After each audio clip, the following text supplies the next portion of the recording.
يا لالا يا مستمعي الحكاية، هذه حكاية زمان فيها عبرة وغاية. السلام عليكم يا وجوه الخير.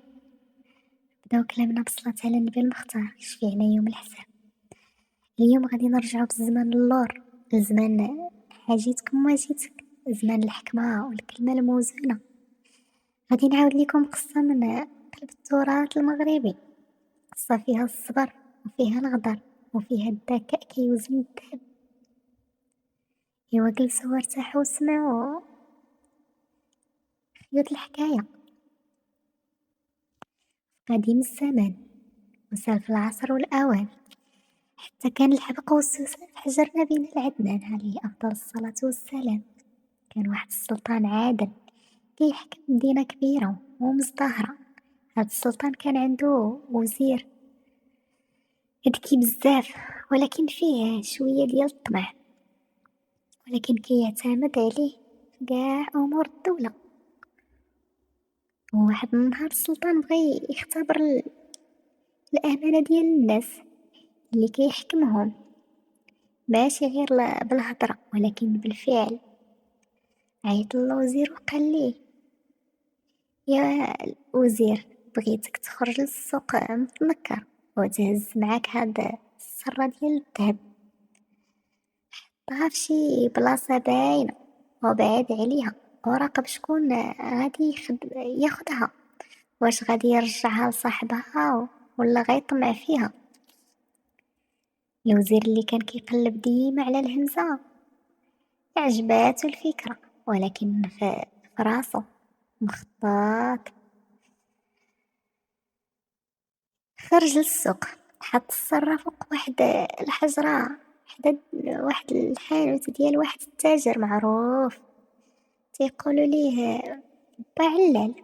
با علال كان راجل كبير ووجهو فيه نور الإيمان ومعروف بالصدق. شاف السرة طاحت هزها وعيط: يا ناس يا ناس، شكون طاحت ليه السرة؟ حتى واحد ما جاوب. خباها عنده وقال: هادي أمانة، صاحبها أكيد غادي يرجع يقلب عليها.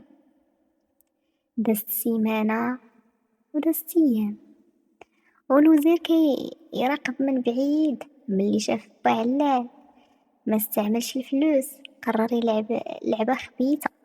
تنكر في زي غريب ومشى عند با علال وقال ليه: يا الحاج، ضاعت ليا صرة فيها 100 دينار، وهي كل ما كان ملك.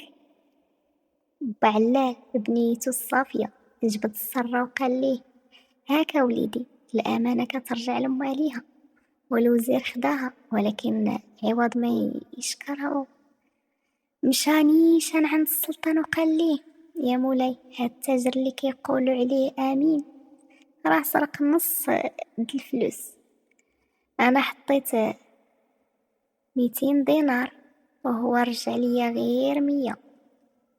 السلطان تعجب وعيط لبا علال باش يواجهو، وبا علال لقى راسو قدام السلطان والوزير الظالم. والوزير كيحلف بلي السرة كانت فيها 200 دينار.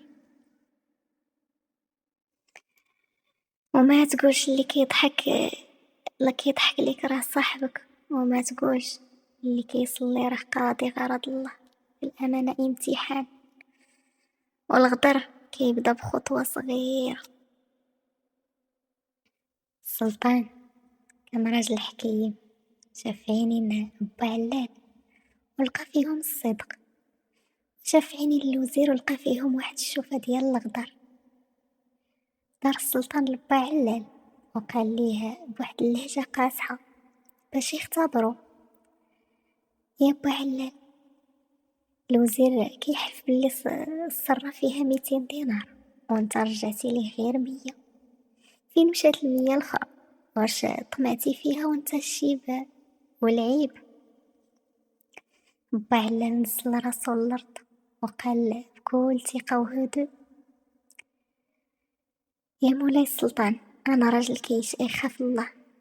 أنا لقيت السرة فيها 100 دينار بالتمام والكمال، لا زيادة ولا نقصان. وهاد السيد الوزير كيقول بلي ضاعت ليه السرة فيها 200 دينار. إيوا يا مولاي، هاد الشي كيعني حاجة وحدة. سكت با علال، والسلطان سولو بلهفة شنو كتعني؟ جاوب با علال. كنعني بلي هاد السرة اللي لقيت انا ماشي هي السرة اللي ضاعت لهاد السيد، هادي السرة ديال شي حد اخر ضاعت لي فيها 100 دينار. اما السرة ديال هاد السيد اللي فيها 200 دينار راه باقي ما لقاها حد. هنا القاعة كاملة سكتت. السلطان فهم اللعبة وابتسم، والوزير وجهه ولا بحال بمطيشة من الصدمة. ايوا حيت الخطة ديالو تقلبات عليه. والسلطان كمل المسرحية وقال الوزير: بعلال، عنده الحق الوزير، بما ان السرة اللي لقى فيها غير 100 دينار وانت ضاعت ليك 200، ايوا راه دابا رد لبا علال هاد السرة يخليها عنده حتى يجي مولاها الحقيقي اللي ضاعت ليه، وانت سير قلب على سرتك اللي فيها 200 في بلاصة اخرى. ايوا الوزير زق بالعرق وما لقى ما يقول. عارف راسو يلا هضر يعترف باللي كذب. لقى راسو خسر 100 دينار اللي كانت في يدو، وخسر الثقة ديال السلطان. اما با علال فالسلطان عيط عليه من بعد وقال ليه: يا با علال، صدقك وامانتك وذكائك هو اللي نجاك. هاد 100 دينار هي رزق حلال لك، وزيد عليها 100 اخرى من عندي مكافأة على الصدق ديالك.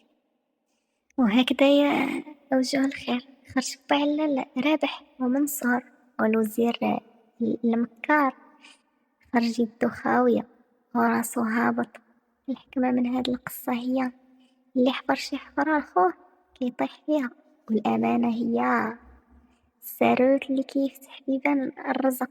كنتمنى تكون هاد الحكاية عجبتكم، وما تنساوش تشتركوا في القناة وتخليوا لي شي تعليق زوين بحالكم، وقولوا لي واش عمركم وقعت لكم شي قصة من مع الأمانة. حتى الحكاية الجاية خليتكم في راحة الله. يا حكواتي ألالي، القلب خزان الأسرار والنية مفتاحه، والطمع يغطي البصيرة ويعمي صباحه.